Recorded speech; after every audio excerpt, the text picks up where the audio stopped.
Greetings everyone, this is First Centurion 753 with starting a new series of Hearts of Iron 4 with Japan. I had a Hearts of Iron 4 series going on with, I think, Spain, with an alternative history as Spain joining the Axis power, but for some reason a lot of those videos aren't monetizing. I don't know if that's because they're Axis power and that's some sort of political issue with YouTube or something, but for some reason they're not monetizing, so I kind of abandoned that series, at least for now, and starting a new series. I'm going to try to start a new series with Japan, and since the only thing I can think was wrong with Spain was the fact that it said Axis in the title, I'm going to avoid joining the Axis power with Japan. This will be an alternative history with Japan, and in this scenario we will not join the Axis alliance, and we'll try to form our own faction in Eastern Europe. A co-Asian prosperity sphere, as they called it in Japan in the 1940s, which was really more of a Japanese prosperity sphere, but whatever. So in this scenario, let's start by going over... I've already been playing this game for about a year into it, 13 months, 14 months, and I just want to review some of the things that I've already started. As far as the Japanese focus tree, I've focused primarily more on the army than the navy, and I'm going to want to try to conquer more lands. Japan starts off with a pretty powerful navy in the game, so I wanted to focus more on the Japanese army. I think the sources I've read place the Japanese army at somewhat like 91 divisions at the beginning of World War II, or 1940, if you want to say. Currently we have something like 70-odd divisions, 76 divisions. So I might be able to have more than 91 by the time we get to 1940. Hopefully have more than 91 by the time we get to 1940. But the strategy is going to be more important, I think.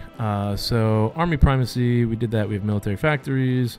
Army innovation, which will lead to better land doctrine, which we are researching, and along with mechanical computing, prepared defense, and mostly focusing on building up the industry, because Japan's industry needs some work if it's going to compete with the great powers like the United States and Russia and Germany and everything. Point of fact, I am going to try to avoid war with the United States if I can, and just try to focus on East Asia. If I can keep them out of the war, then that might help this alternative history route. But like I said, focusing on the army at first, and then spiritual mobilization. We have imperial austerity, which helps with consumer good production, and then further industrial efforts, another civilian factory. What I probably should have gone for right away, and it's almost like becoming like a rule for me, going for the extra research slot right away is a huge advantage. I started playing this game a few weeks ago, so I'm kind of I'm sort of returning to it after playing Italy for a while, and I've kind of realized a few things about the game, and this extra research slot is huge. I mean, you're gonna have, 25% more technologies than you would without the research slot. So I think it's a really important thing to go after right off the bat. So I'm going after that right now. After that, after I acquire the extra research slot, the plan is to move against China. Japan started war with mainland China in 1937. I forgot the actual month. I want to say September. I'm not sure about that. But I'm going to go ahead and start the Chinese border incident focus, which will create the Marco Polo Bridge incident, which both sides blame the other side for in history, and obviously we'll blame China for that in this one. And then we have an option. We can go war with China, which gains a conquer-focused war against China and annexing Shanghai, if I said that right. Or we can go Chinese puppet. And this will get an event, a puppet of Japan. Now, I'm not sure what this means. I've never actually gone through and played this. If it means that China automatically becomes a puppet of Japan, huge victory for us. But I somehow doubt that. So I'm assuming I am going to have to go to war with China in some way. But by making them a puppet of Japan as opposed to annexing the territory, then I will have less garrison troops. And I don't know if this is a good strategy or not, but I know that in the actual history of World War II, Japan was sort of bogged down with something like 40 of their 51 active divisions being bogged down in China. And they only had about 11 divisions for active duty outside of China, besides the garrison units that they had throughout the Pacific, as well as garrison units in China. So making China a puppet, I'm hoping, will relieve the military of having to maintain power over China. That's really the goal and the thinking behind this strategy. One of the things that Japan had to deal with was the communist Chinese. And if I can make China a puppet, then maybe the Chinese National Army, which I guess would still be under Chiang Kai-shek, who would no longer be a factor in this game. If I make him a puppet, he would just be part of my faction, so to speak. And hopefully he can deal with the communist Chinese and Mao Zedong. And that will free up the Japanese army to expand into Indochina, hopefully Malaysia, Indonesia, possibly even move into the Indian Ocean. Again, I'm going to try to avoid war with the United States. And not being at war with China, that was one of the United States' biggest issues. Of course, making them a puppet might make it an issue as well, but I hope diplomatically I can keep the United States out of it if I'm not going to war with China. And I haven't looked at the United States. I would assume they would have a few focuses that deal with an open door policy in China. That should be in the game, but I don't know if it is. I actually haven't looked at the United States tree. I haven't played as the United States yet, so I'm just going to go along this route.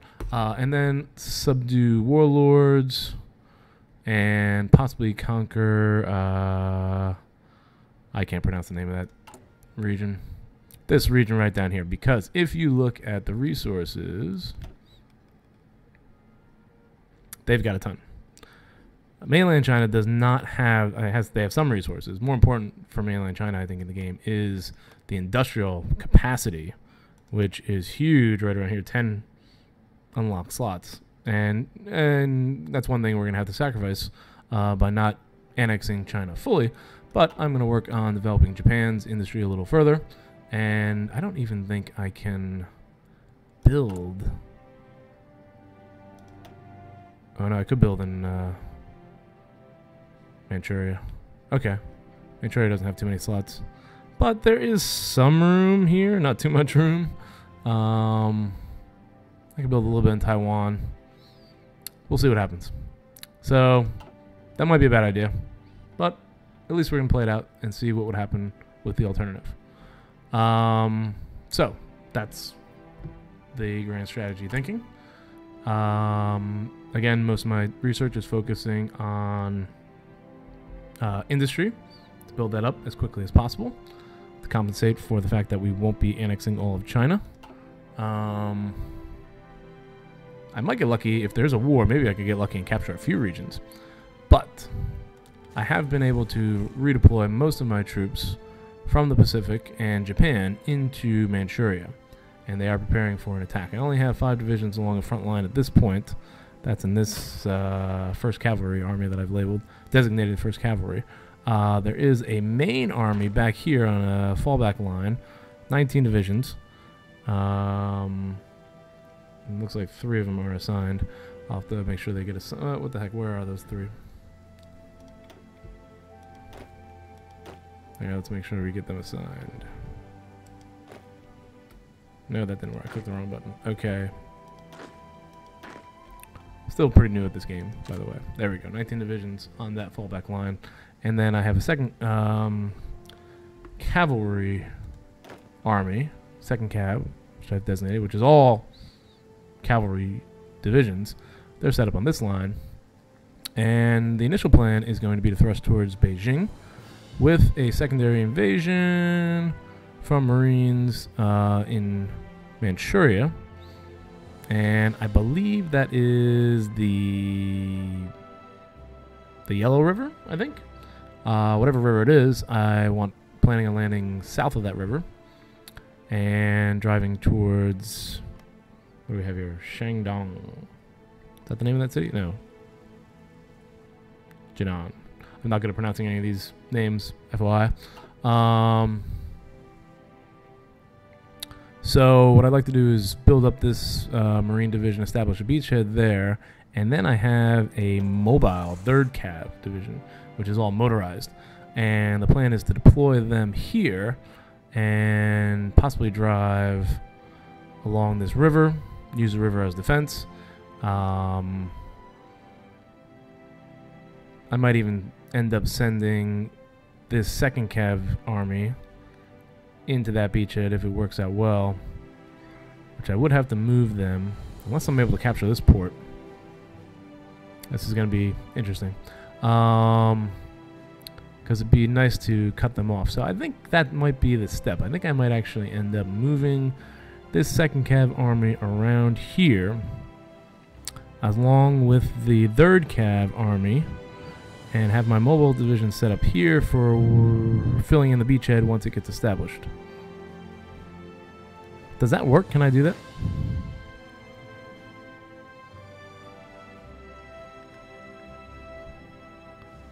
That is a question. You know what? I'm not sure I can do that. I think I need a port. No, yeah, it looks like I do need a port. Okay, so that plan might need to be readjusted. Maybe capture this port. Or maybe land the Marines here and have them capture that port. Interesting. Interesting. I'm going to have to rethink that, but I have some time. So we're going to play this out.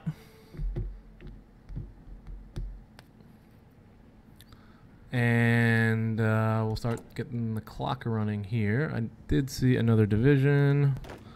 This Marine Division will join our 1st Marines. There we... Oh, I thought I did it. I didn't do it. There we go. Okay. And then I have more divisions down here to the south. Where are they? You are not assigned to any army. They might help fill in that beachhead too.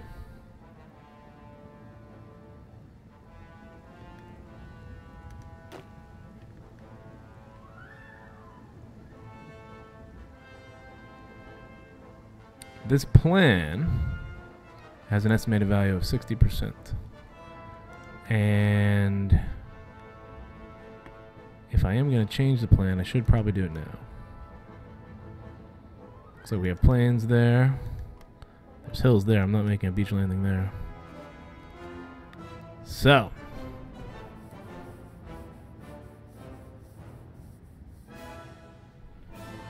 yeah, I think I have to do that.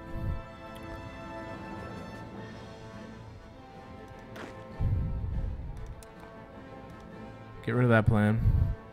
And let's make the amphibious invasion. We're going to be leaving from here. Oh, should I just take the port directly?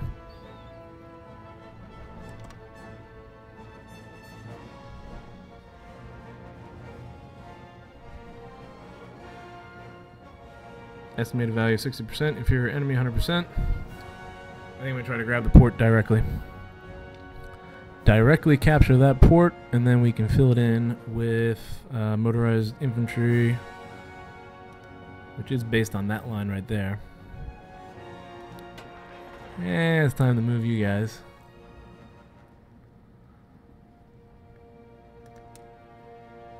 Get rid of that plan, and let's move you guys around here.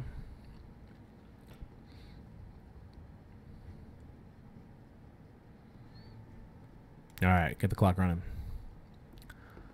Okay. So, construction-wise, we are building a military factory and civilian factory. Production-wise, been doing a lot of motorized infantry equipment. I probably need to move that over, make an adjustment, and add some regular infantry equipment. Oh, yeah, that number's really low, infantry equipment. Okay.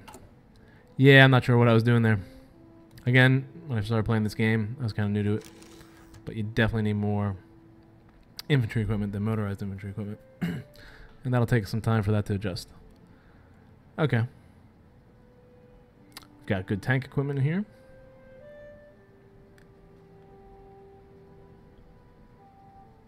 We are building 1 battleship, 1 heavy cruiser, 1 light cruiser, 1 aircraft carrier, and 1 destroyer. I should probably get a submarine line going too.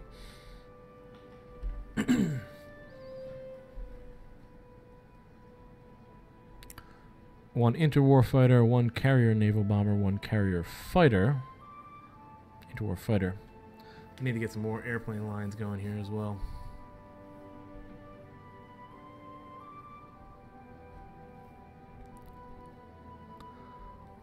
Okay.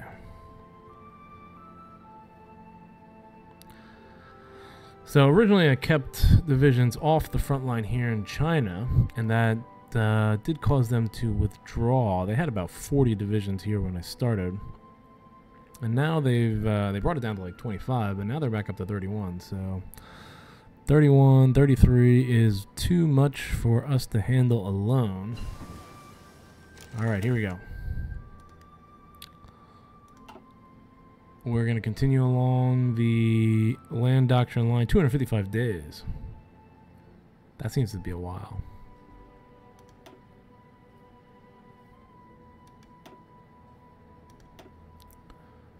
What year is this? 1937. So there still are a bunch of support companies we could pull up here. Tanks, we're not going to go for the heavy tanks. We're going to try to be more mobile. Oh, artillery. We should get our artillery in here. Artillery would be quicker. We do need to upgrade our destroyers. Oh, man. There's a lot we need to do. Transports. Transport ship researched. Okay. And I do have to decide on a naval doctrine. Carrier primacy sounds like probably the best bet. That's 195 days. Aircraft.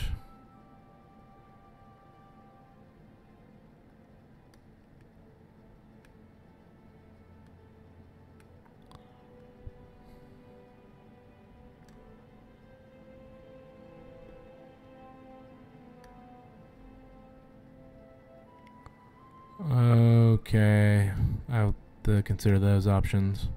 I do need to decide on a air doctrine. We'll decide on that later. Once you decide on the air doctrine, then you lose all the rest of them. Aha, we still have radio. Industrially. Construction. Ooh, this should probably be the one we go for. 174 days? Absolutely. I need to beef up construction. And beef it up early. There we go. Yeah, this is all industrial research going on here for Japan. Because we're gonna puppet China. If we puppet China, we're going to need to have a good home industry. The other army we have here is an army I'm using as like a basic training army. And they're just training troops and deploying them off to other locations. These 5 divisions are more of a garrison division. The template for this division is only 6 battalions, whereas the template for the main Chinese division is, or not Chinese division, main Japanese division is, oh, that's not the right one. This is the main Japanese division. They have 12 battalions, which is huge. I also have engineers, and I added a recon company there. So the main Japanese division is the big one, and I'm going to use most of these as garrisons troops, hopefully, to maintain order and prevent resistance in these territories. That's the plan. All right, so for recruitment, I am currently recruiting a motorized division, more marine divisions, and more of these garrison divisions. And logistics, we're looking okay, except we need more carrier fighters. And we're probably going to need a lot more infantry equipment.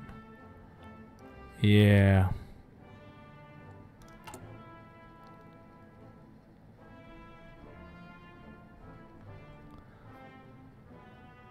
Alright, that's what we're going to have to deal with for now. Free civilian factory. We have two free civilian factories. 2 are being used for export.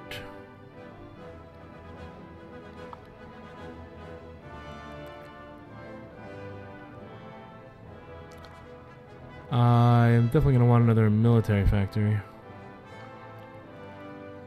Building a civilian factory, so let's build a military factory.